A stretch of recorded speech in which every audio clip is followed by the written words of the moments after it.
Saya suka mengingatkan pemerintah, ini mumpung Cina sama Amerika lagi perang, yuk kita terbitin rupiah pakai underlay-nya sumber daya alam gitu ya. Sekali lagi, old mind doesn't work. Jadi pemimpin-pemimpin yang pakai old mind tuh, ini Bosman ngomong apa nih, Sontoloyo nih orang nih ngomong apa, ganggu aja lo, kita lagi redenominasi atau lo ngomong tentang rupiah kayak geledek di siang hari terus ya, kita kekeh gitu ya, mengingatkan. Karena saya pikir kalau nggak kapan kita berdaulatnya, maksudnya kita minjem proyek dari Cina kita dibayarin atau minjem IMF dolar lagi gitu ya, ngutang terus gitu ya.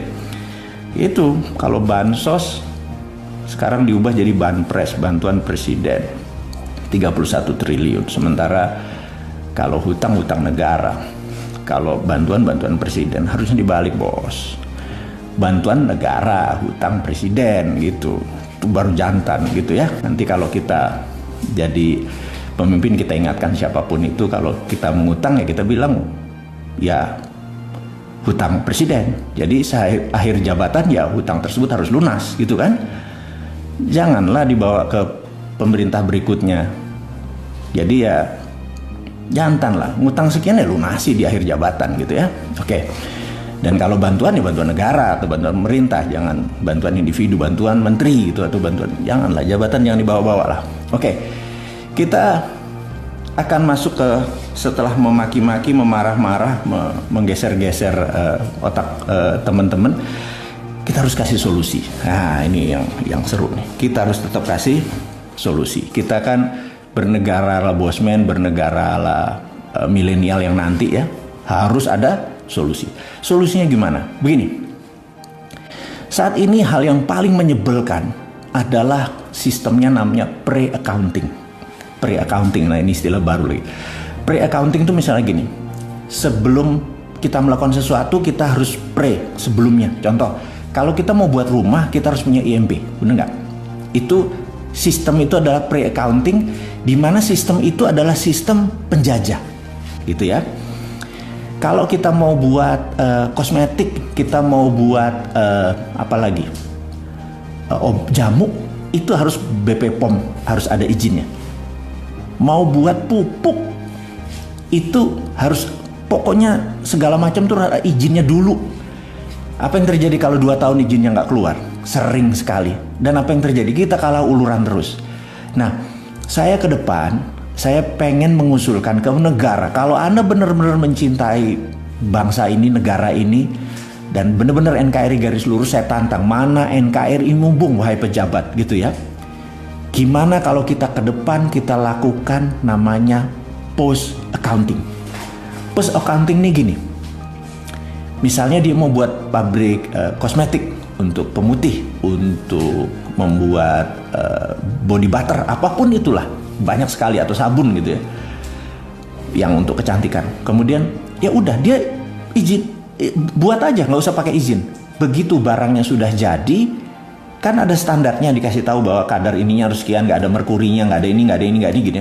Pokoknya kalau ditangkap sama BP POM itu ternyata mengandung hal-hal yang berbahaya, apa yang dilakukan? Yang dilakukan adalah kasih SP3.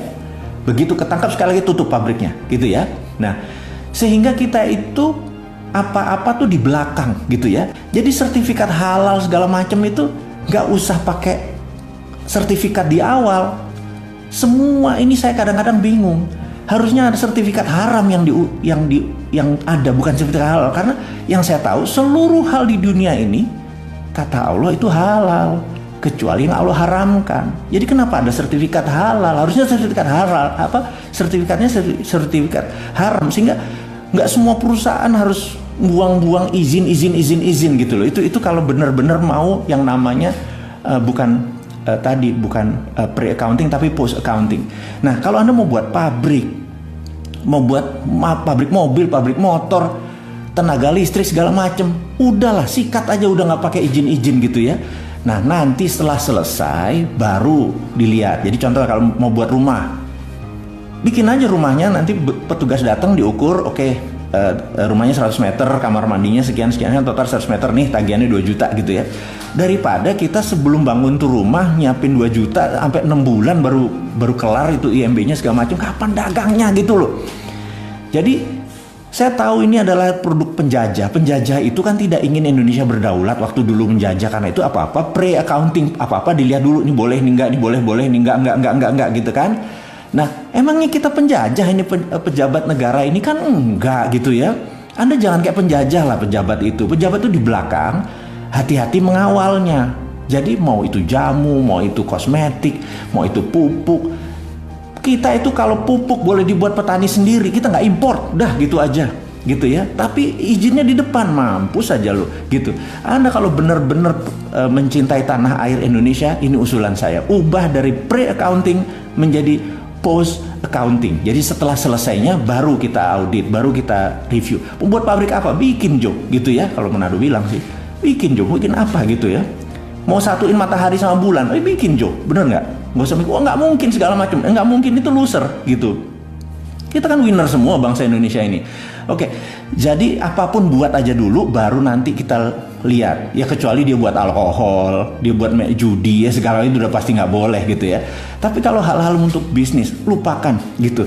Bahkan niru pun, ya niru, imitating. Mau dari misalnya produknya Prada kayak mau Dior ditiru, di Tanggul Angin kayak di mana, di Tajur, di Bogor sana mau niru, lepas. Nggak usah bilang nggak boleh gitu, karena begitu kita meniru, lama-lama kita bisa.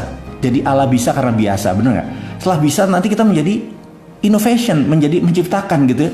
Kalau kita meniru aja nggak boleh dengan alasan haki segala macem, itu kuno, itu old mind gitu.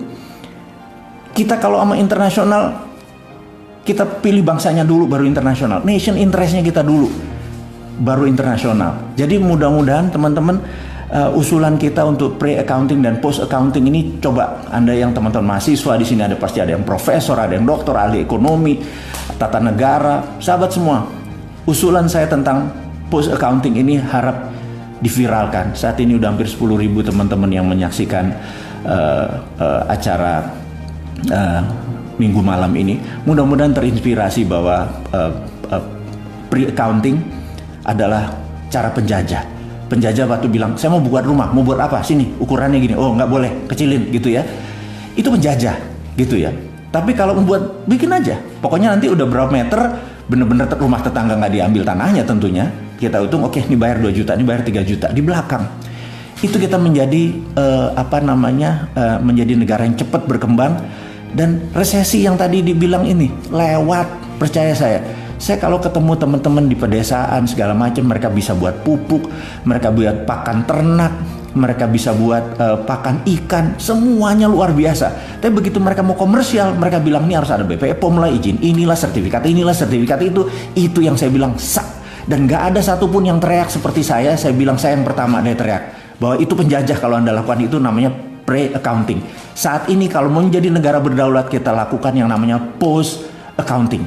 Teman-teman, mudah-mudahan Anda nggak ikut senewanan seperti saya hari ini gitu ya. Saya menganggap gampang kok menyelesaikan masalah bangsa ini adalah tidak bergantung pada negara lain atau uang negara lain. Beri aja masyarakat itu kedaulatan. Mereka boleh melakukan apapun selama tidak membuat barang itu membunuh orang. Gitu ya. Terima kasih buat waktunya. Saya mudah-mudahan apa yang diinformasikan hari ini berfaedah buat Anda semua. Semoga hari Anda minggu depan menjadi bermanfaat. Anda sukses dengan apa yang diinginkan. Ada cita-cita ingin menjadi tentara di angkatan laut, di angkatan udara, ingin menjadi pegawai negeri, apapun yang Anda cita-citakan, ingin berbisnis, ingin mencari modal, ingin mencari marketplace, apapun. Saya usahakan saya doakan Anda semua sukses. Tanpa berpanjang lebar, terima kasih atas waktunya. Saya mohon maaf jika ada yang tersinggung, jika pemilihan kata-kata saya tidak berkenan. Dan untuk buzzer, saya ingatkan terakhir, yuk berkompetisi sehat dengan Bosman. Dari saya, terima kasih. Assalamualaikum warahmatullahi wabarakatuh.